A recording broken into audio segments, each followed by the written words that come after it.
Ladies and gentlemen, welcome to Destiny. I'm Death from Above. It's Saturday, which means,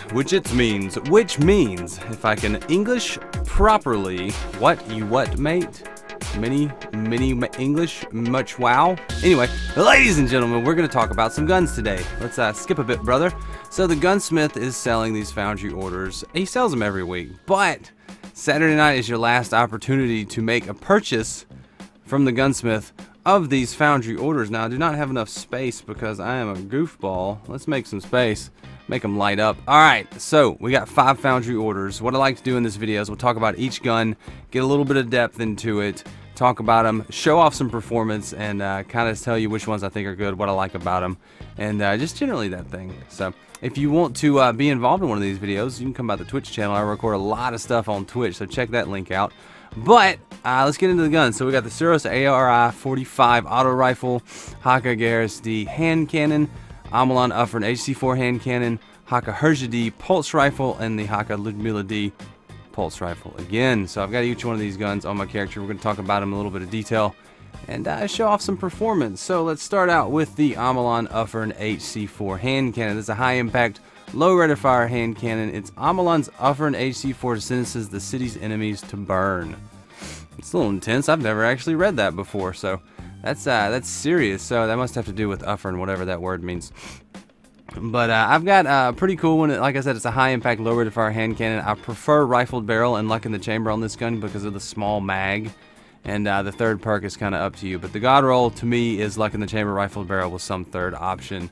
There, maybe outlaw would be the best. I missed out on that one a couple weeks ago. I'm kind of sad about it. But the Uffern, I like it. PvE, it's a solid hand cannon. Once you get used to using it, it's pretty easy to use.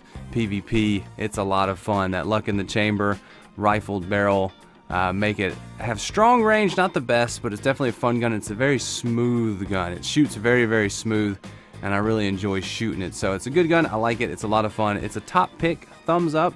Do the dang thing for me. With that gun, it's a solid choice. Next up, let's get into the Hakke twins. I've been talking about these this week a little bit. We got the Herja-D and the Lyudmila-D. If I'm pronouncing that correctly, probably not, but it'll get better as I go. Eventually, one day. It's been a year and a half, and I'm still not pronouncing them right. But we got the Herja-D pulse rifle. Devastate your foes with the deadly precision of the Hakke Herja-D. It's a mid-impact, mid-rate of fire pulse rifle from Hakke. The roll on mine's pretty decent. I'd actually consider this the best roll that you can get on this gun, for me at least. Head seeker, counterbalance, hand laid stock. So what that does is give me max stability while it's still, I lose a little bit of range, but that's okay. Head seeker and counterbalance. Counterbalance gives me the extra stability. Head seeker gives me the extra damage. Really like it. It goes from, I think, 23 to the head to 25 to the head. So in PvE, it's actually a solid performer because as far as pulse rifle goes, any of you guys that have the raid pulse rifle from Wrath of the Machine, you know it's basically the same thing. The mag size is big. You get 9 bursts out of it, which is a lot for a pulse rifle, so you can do a lot of PvE damage. It's got 4 rounds in each burst, so solid mag on these guns, much larger than most of the other pulse rifle magazines. So in PvE, even with these PvP perks, you can still do a lot of work in PvE, and I actually really enjoy it. But PvP is where I spend most of my time with it, and with the combination of rolls I have on mine, it's a lot of fun.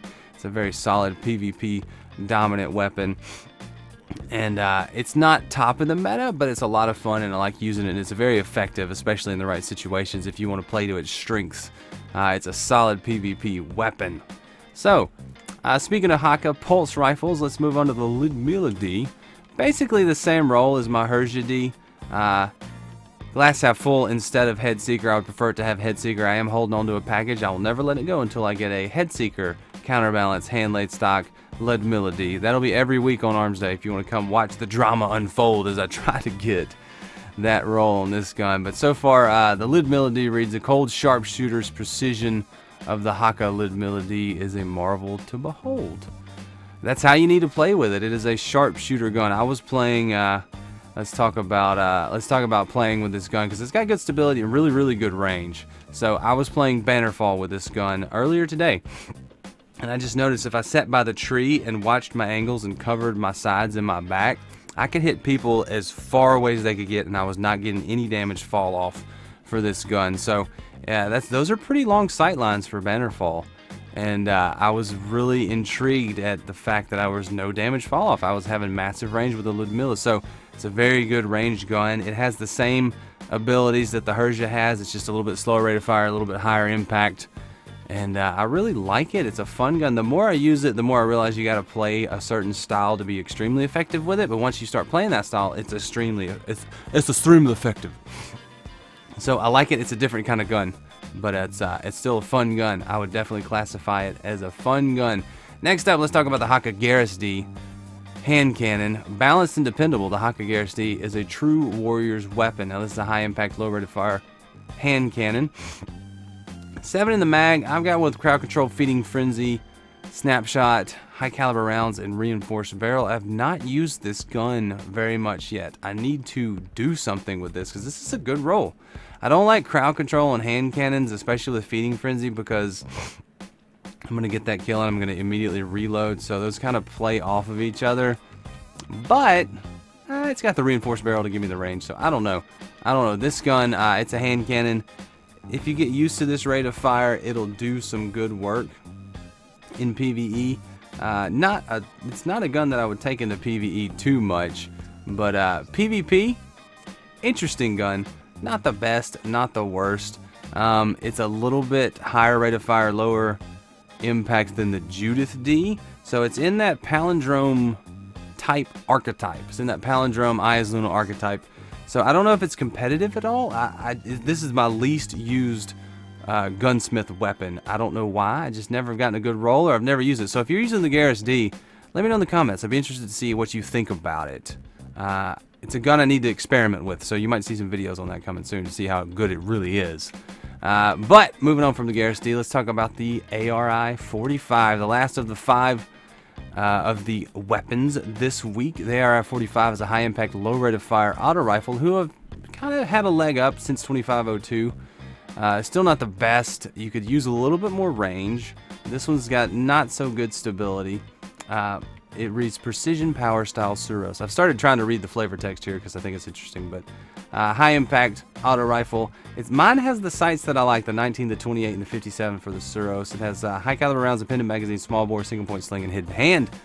Getting them out quick right now. So performance, PvE, it's a pretty good auto rifle. It packs a punch. The high caliber rounds are actually going to make people stagger pretty hard in PvE, or make the enemies stagger really hard in PvE. So I can give it that. PvP is probably a better situation for the roll I have on mine, especially since the high impact auto rifles are a little bit in vogue right now. So I'm enjoying those in PvP. It's pretty fun. More on that later. Maybe if you're watching this video on Saturday, stay tuned to the channel. There'll be a little bit more depth come to the ARI-45 a little bit later, I feel. Or if you want to go check out the Twitch channel early in the morning, right when this video goes live, I'll be probably streaming, doing some ARI-45 work. That's my feeling. So there you go, guys. Those are the guns for the week. If I had to rank them in order of first one to buy, last one to buy, I would tell you get the Uffern first. It's probably not the most versatile gun, but it's probably going to be the strongest. Then go for the 2 Hakke pulse rifles, and then the ARI-45, and then the Gaheris, unless you disagree on the Gaheris with me, which I'm looking for some feedback on that one. If you got it, let me know, because I'll be interested to see. I need to make sure I buy my packages too. This character's full up on some other packages, but we'll see what we can do. But anyway, guys, thanks so much for watching. Like I said, check out the Twitch channel for a little bit more action on these guns, and maybe another video later in today. If it's not later, if it's not Saturday for you, thanks for watching. Really do appreciate it. That video is still probably up. Go check them out. But anyway, leave a like if you enjoyed this, subscribe if you want to see more, and until next time, I'm Death Remote, and I'll see you later. See you, bye!